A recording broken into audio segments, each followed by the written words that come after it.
નમસ્કાર, આપ જોઈ રહ્યા છો સંદેશ વિશ્લેષણ। હું છું આપની સાથે કૃષ્ણા। કેન્દ્ર સરકારે આવતા વર્ષથી ભારતને સિંગલ યુઝ પ્લાસ્ટિક મુક્ત બનાવવાની દિશામાં એક મહત્વનું પગલું લીધું છે। દેશભરમાં પ્લાસ્ટિક કચરાના ખતરાનો સામનો કરવાની જરૂરિયાત મુદ્દે મોટા પાયે માંગણી ઉઠતા કેન્દ્ર સરકારે આગામી વર્ષ 1 જુલાઈથી સિંગલ યુઝ પ્લાસ્ટિકના ઉપયોગ સામે પ્રતિબંધ અમલી બનાવતું એક જાહેરનામું બહાર પાડ્યું છે। સરકારે જાહેરનામાની મદદથી પોલિથીન બેગની જાડાઈ 50 માઇક્રોનથી વધારીને 120 માઇક્રોન સુધી કરી દીધી છે। જોકે પોલિથીન બેગની જાડાઈ સંબંધિત નિયમ 30 સપ્ટેમ્બરથી શરૂ કરીને 2 અલગ-અલગ તબક્કામાં અમલી બનશે। હાલમાં દેશમાં 50 માઇક્રોનથી ઓછી જાડાઈની પોલિથીન બેગ પર પ્રતિબંધ લાદવામાં આવ્યો છે અને નવા નિયમ મુજબ હવે આગામી વર્ષ 31 ડિસેમ્બરથી 75 માઇક્રોનથી ઓછી જાડાઈની બેગ પર પ્રતિબંધ લાદવામાં આવશે। સિંગલ યુઝ પ્લાસ્ટિકની વ્યાખ્યા સમજાવતા આ જાહેરનામામાં એવું કહેવામાં આવ્યું છે કે પ્લાસ્ટિકના કચરાને અલગ કરવો, સ્ટોરેજ, પરિવહન, પ્રોસેસિંગ અને ડિસ્પોઝેબલ સંબંધિત તમામ કામગીરી કરવાની જવાબદારી શહેરી સ્થાનિક સ્વરાજ્ય સંસ્થા અને ગ્રામ પંચાયતની રહેશે।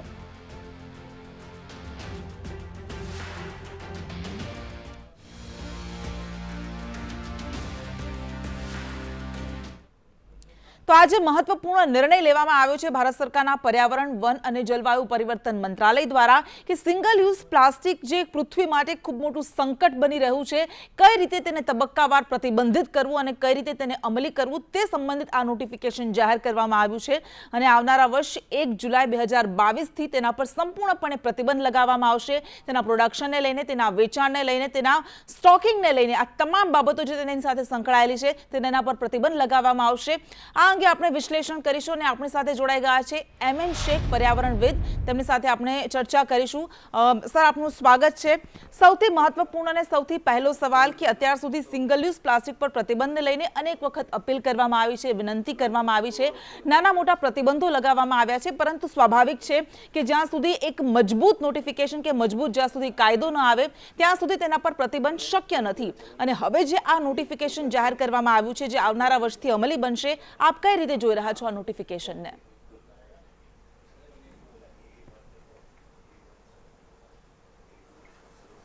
આ નોટિફિકેશન પહેલા 2016માં પ્લાસ્ટિક વેસ્ટ મેનેજમેન્ટ નિયમો બન્યા હતા। આ નિયમોમાં જણાવ્યા પ્રમાણે દેશમાં 150 માઇક્રોન સુધીનું પ્લાસ્ટિક સિસ્ટમેટિકલી વર્ષ પછી વર્ષ ફેઝ આઉટ કરવાની વાત હતી, પરંતુ ભારત સરકારના વન અને પર્યાવરણ વિભાગ કે કેન્દ્રીય પ્રદૂષણ નિયંત્રણ બોર્ડ આજ સુધી એક ચોક્કસ આંકડો આપવામાં અસક્ષમ રહ્યા છે કે દેશમાં કેટલું પ્લાસ્ટિક અત્યારે રીસાયકલ અને રીયુઝ થઈ રહ્યું છે અને કેટલું પ્લાસ્ટિક પ્રોસેસ થઈ રહ્યું છે। મોટાભાગના પ્રોસેસિંગ એકમો કે જેની જવાબદારી સ્થાનિક સ્વરાજની સંસ્થાઓ, નગરપાલિકાઓ, મ્યુનિસિપલ કોર્પોરેશન પાસે છે, તે આ પ્લાસ્ટિકને સંપૂર્ણ કાર્યક્ષમ રીતે, સક્ષમ રીતે અને નીતિ નિયમો મુજબ ટ્રીટ કરવામાં અને ડિસ્પોઝ કરવામાં લગભગ નિષ્ફળ રહી છે। આપણે જોઈએ છીએ કે ઠેર ઠેર પ્લાસ્ટિક વેસ્ટ અને મ્યુનિસિપલ સોલિડ વેસ્ટના ઢગલાઓનો જે કાયદેસર નિકાલ થવો જોઈએ તે થઈ રહ્યો નથી। ઢગલાઓ એક જગ્યાએથી બીજી જગ્યાએ ખસેડવામાં જરૂર આવે છે, પરંતુ ઢગલાઓનો જે નાશ થવો જોઈએ, જે નિકાલ થવો જોઈએ તે થઈ રહ્યો નથી। શહેરી વિકાસ મંત્રાલય ભારત સરકારના 2019ના આંકડા પ્રમાણે 33 લાખ ટન જેટલું જે વેસ્ટ છે, પ્લાસ્ટિક વેસ્ટ નીકળે છે, તેમાંથી 60% જેટલો વેસ્ટ રિસાયકલ અને રીયુઝ થાય છે એવો એક દાવો કરવામાં આવ્યો છે, જે ખૂબ જ અતિશયોક્તિ ભરેલો જણાઈ આવે છે। જો દેશમાં 60% જેટલું પ્લાસ્ટિક આપણે રિસાયકલ કરી શકતા હોત તો આજે દરિયામાં, નદીમાં, જળ સ્ત્રોતોમાં અને વિભિન્ન આખા દેશના અંદર પ્લાસ્ટિકનો આટલો બધો ટ્રેસ જથ્થો ના દેખાયો હોત। એટલે વન અને પર્યાવરણ મંત્રાલય અને CPCB પાસે હજુ દેશમાં પ્લાસ્ટિક કેટલા ટકા અથવા તો કેટલા માઇક્રોનનું કેટલા ટકા પ્લાસ્ટિક રિસાયકલ થાય છે કે ડિસ્પોઝ ઓફ થાય છે તેનો કોઈ ચોક્કસ આંકડો નથી। એટલે કાયદો બન્યો છે, આપણે એનું સ્વાગત કરીએ, કાયદાનું સ્વાગત જ કરાય, કારણ કે પર્યાવરણની જાળવણીમાં સારો છે, પરંતુ તેનું અમલીકરણ કેટલા ટકા થશે એ વિષય અમારા માટે, સ્થાનિક સ્વરાજ્યની સંસ્થાઓ માટે, રાજ્ય સરકારો માટે અને કેન્દ્ર સરકાર માટે બહુ મોટા કોયડા સમાન છે. જી સર, આપે જે કહ્યું એ બિલકુલ સાચું છે કે કોઈ પણ કાયદો હોય તેનું સ્વાગત જ કરાય, પરંતુ તેના અમલીકરણ સંબંધિત સવાલ ઉઠે, કારણ કે આ એક એવો કાયદો છે ને પ્લાસ્ટિક એ માત્ર ભારત માટે જ નહીં પરંતુ સમગ્ર વિશ્વ માટે એક મોટો પડકાર બનીને ઊભો છે અને વિકસિત દેશો તે દિશામાં કામ કરવા લાગ્યા છે. પરંતુ ભારતની આપણે જો વાત કરીએ તો આટલી 135 કરોડની વસ્તી, આટલો મોટો વિશાળ દેશ, અને તેમાં પણ અલગ અલગ જે રીતે વસ્તીની આપણે સમીકરણો જોઈએ તો શિક્ષિત વસ્તી હોય, જાગૃત ન હોય તેવા પણ લોકો હોય કે જેમને આ કાયદામાં વધારે ખબર ન પડે. હવે જ્યારે આ પ્રતિબંધ લગાવવામાં આવ્યો છે, આપે જે રીતે કહ્યું કે ઈચ્છા શક્તિ એ પણ એક ખૂબ જ મહત્વનું પાસું છે, કારણ કે કોઈ પણ કાયદો લાગુ કરી દેવામાં આવે તે વસ્તુ અલગ છે અને તેની ઈચ્છા શક્તિ, તેનું અમલીકરણની ઈચ્છા શક્તિ મજબૂત જોઈએ તે એક વસ્તુ અલગ છે. હવે આ કાયદાના અમલીકરણની જવાબદારી ખૂબ જ સ્થાનિક જે સ્વરાજ્યની સંસ્થાઓ છે, શહેરી સ્થાનિક સ્વરાજ્યની સંસ્થાઓ અને ગ્રામ પંચાયતને સોંપવામાં આવી છે. શું આપને લાગે છે કે તેનાથી તેનું વાસ્તવિક અમલીકરણ શક્ય છે?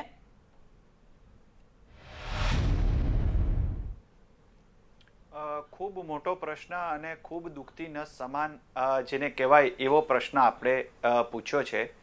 આપણે જોઈએ છીએ કે આજે ગ્રામ પંચાયતો, નગરપાલિકાઓ મોટે ભાગે મ્યુનિસિપલ સોલિડ વેસ્ટના નિયમો પાલન કરવામાં લગભગ 80% નિષ્ફળ રહી છે. મહાનગરપાલિકાઓ અને મોટા શહેરો કે જ્યાં પોતાની પાસે એટલા ફાઇનાન્શિયલ રિસોર્સિસ છે અને પોતાની આર્થિક ક્ષમતા સારી છે તેવી જગ્યાએ કચરાનો યોગ્ય નિકાલ થાય છે. આજે હું પોતાના જ ગામ સુરત નજીકના ઓલપાડ ગામની વાત કરું તો ત્યાંની ગ્રામ પંચાયત ખુલ્લેઆમ કચરો વહી જાય છે રોજ અને એક જગ્યાએ નાખીને સળગાવી દે છે અને એ રોજ બળતો કચરો પ્રદૂષણ ફેલાવતો જ રહે છે. એટલે ગ્રામ પંચાયત પાસે એ સ્ત્રોત નથી, એ ફંડ નથી કે કચરાનું વિભાજન કરે, સેગ્રીગેશન કરે, પ્લાસ્ટિક અલગ તારવે અને પ્લાસ્ટિકને રિસાયકલ કરે. સૌથી મોટો મુદ્દો અહીં જે જવાબદારી અત્યારે કેન્દ્ર સરકારે એક બીજી જવાબદારી પણ આપી છે જેને એક્સટેન્ડેડ પ્રોડ્યુસર્સ રિસ્પોન્સિબિલિટી EPR ના નામથી બહાર પાડવામાં આવી છે. જે મુજબ જે કોઈ બ્રાન્ડ ધારક પોતાની પ્લાસ્ટિક પેકેજિંગ કે પ્લાસ્ટિકની કોઈ પણ વસ્તુ જ્યારે બહાર માર્કેટમાં મૂકે છે તો તેની ફરજ થઈ પડે છે કે તે પ્લાસ્ટિકનું કે તે પેકેજિંગનું રિસાયકલિંગ તેણે કરવાનું. જો એ ન કરતો હોય તો જ્યાં જેટલું પ્લાસ્ટિક વેચાયું હોય તેવી મહાનગરપાલિકાઓ સાથે મળીને, તેવી સ્થાનિક સ્વરાજ્યની સંસ્થાઓ સાથે મળીને તેમને અમુક રકમ ચૂકવવાની થાય. એટલે પ્લાસ્ટિક વેસ્ટ પ્રોસેસિંગ માટે જે કંઈ પણ નિયમો અને જે કંઈ પણ સ્કીમો બને છે તે સ્કીમો અંતે લોકલ સેલ્ફ ગવર્મેન્ટ એટલે કે સ્થાનિક સ્વરાજ્યની સંસ્થાઓ પાસે જાય છે ત્યાં સુધી તેનું અમલીકરણ ખૂબ ઓછું હોય છે. જે અમલીકરણ ત્યારે શક્ય છે જ્યારે કેન્દ્ર સરકાર સ્વચ્છ મિશન અભિયાનમાં કોઈ સ્પેસિફિક કેટેગરીમાં ક્લસ્ટર બનાવીને જે કામો કરવાના હતા, જે પહેલા ટોટલ સેનિટેશન કેમ્પેઇનમાં પહેલાની સરકારોએ ચાલુ કરેલા, એ મુજબ ક્લસ્ટરોનું ફંક્શનિંગ અને એ ક્લસ્ટરો ક્યાં સુધી પહોંચ્યા એની તપાસ અને એ ક્લસ્ટરોને ફરીથી રિવાઇવ કરીને ડિસ્પોઝલના પ્રશ્નો આપણે સોલ્વ કરી શકીએ છીએ. જી બિલકુલ. અને હવે આ એક અન્ય જે મહત્વનો સવાલ કે પોલિથીન બેગની જાડાઈને લઈને જે કહેવામાં આવ્યું છે કે 50 માઇક્રોનથી લઈને પછી 120 માઇક્રોન એટલે તબક્કાવાર તેની જાડાઈ વધારવામાં આવશે, તેનાથી શું ફરક પડે? ખૂબ જ સામાન્ય સવાલ પરંતુ જનતાને ખબર પડે તેવો.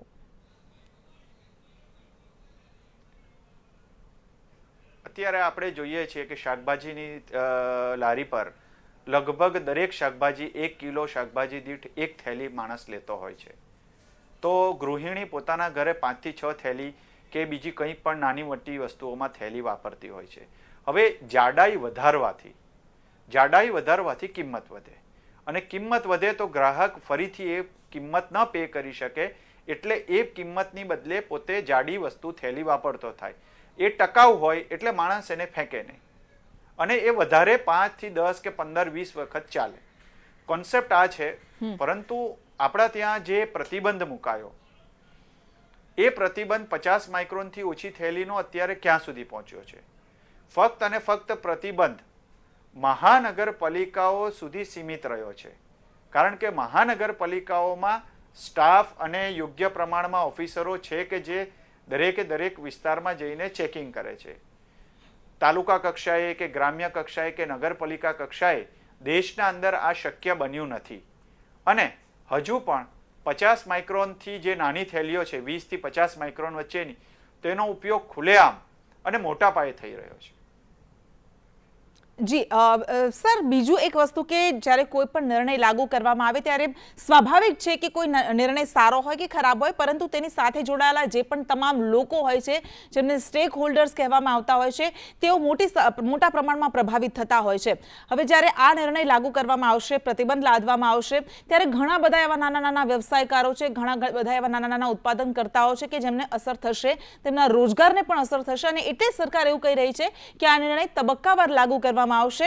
એટલે તમને શું લાગે છે કે આ જે તમામ લોકો છે કે સ્ટેક હોલ્ડર્સ છે, એમને કઈ રીતે અન્ય વિકલ્પ આપી શકાય અથવા અન્ય વિકલ્પ તરફ દોરી શકાય?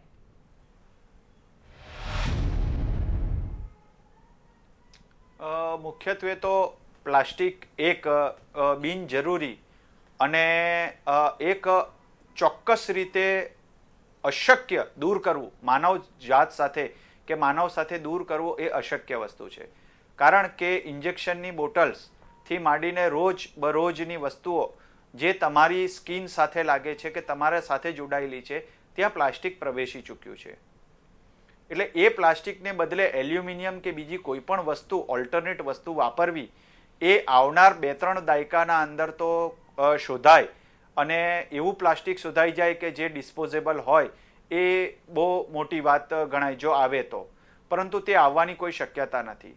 ભારત જેવો 125 કરોડની વિશાળ આબાદી ધરાવતો દેશ કે જ્યાં પ્લાસ્ટિકનો ખૂબ મોટો વપરાશ થઈ રહ્યો છે અને દિન પ્રતિદિન પ્લાસ્ટિકનો વપરાશ વધી રહ્યો છે અને પ્લાસ્ટિકના કારણે લોકોને સરળતા, સગવડતા અને પોતાની જરૂરિયાતોમાં ફાયદો થયો છે, ત્યારે પ્લાસ્ટિકની જે આ સરકાર યોજના લાવી છે કે આના 50 માઇક્રોનથી 120 માઇક્રોન સુધી ફેઝ વાઇઝ 150 માઇક્રોન સુધી જઈશું અને લોકો એક જ થેલી ફરીથી વાપરતા થશે અને પ્લાસ્ટિક ઓછો થશે, એ સ્થાનિક જે પ્લાસ્ટિક મેન્યુફેક્ચરર્સ છે તેમના ઉપર પણ અસર કરશે.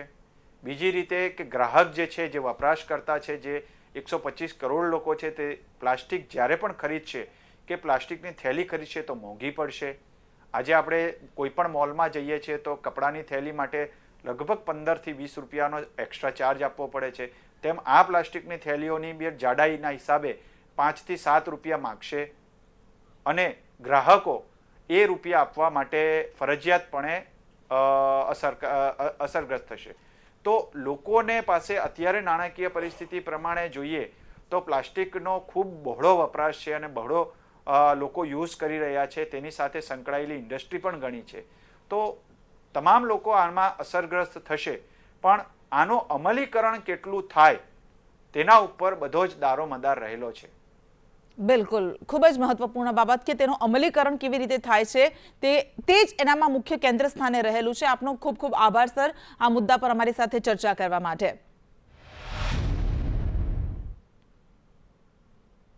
અને હવે નજર કરીએ સંદેશ ન્યૂઝપેપરમાં છપાયેલા અન્ય કેટલાક મોટા સમાચાર પર. સંદેશ ન્યૂઝપેપર પર છપાયેલા તમામ મહત્વના સમાચારો પર એક નજર. માર્કેટમાં ગુડ ફ્રાઇડે, સેન્સેક્સ 55,000, નિફ્ટી 16,500 ને પાર. 1,000 કરોડના લોન કાંડમાં બિલ્ડર ઉમંગ ઠક્કરની ઓફિસે ઈડીના દરોડા. 15મી ઓગસ્ટ પછી વેક્સિન વગરના વેપારી કર્મચારીને વેપાર ધંધો કરતા પોલીસ રોકશે. રાજ્યના દરેક જિલ્લામાં વ્હીકલ સ્ક્રેપિંગ અને ફિટનેસ સેન્ટર બનશે, ગડકરીનું કહેવું. કેન્દ્ર સરકારનો કોરોનાની રસીની નિકાસ ઉપર પ્રતિબંધ અયોગ્ય, સાયરસ પૂનાવાલાનું કહેવું. ઘરેલું હવાઈ પ્રવાસ વધુ મોંઘો બન્યો, ટિકિટ ભાડામાં 9.83% થી 12.82% સુધીનો વધારો કરાયો. દેશ, પ્રદેશ અને વિદેશના તમામ મહત્વના સમાચારો જાણવા માટે આપ વાંચતા રહો સંદેશ ન્યૂઝપેપર.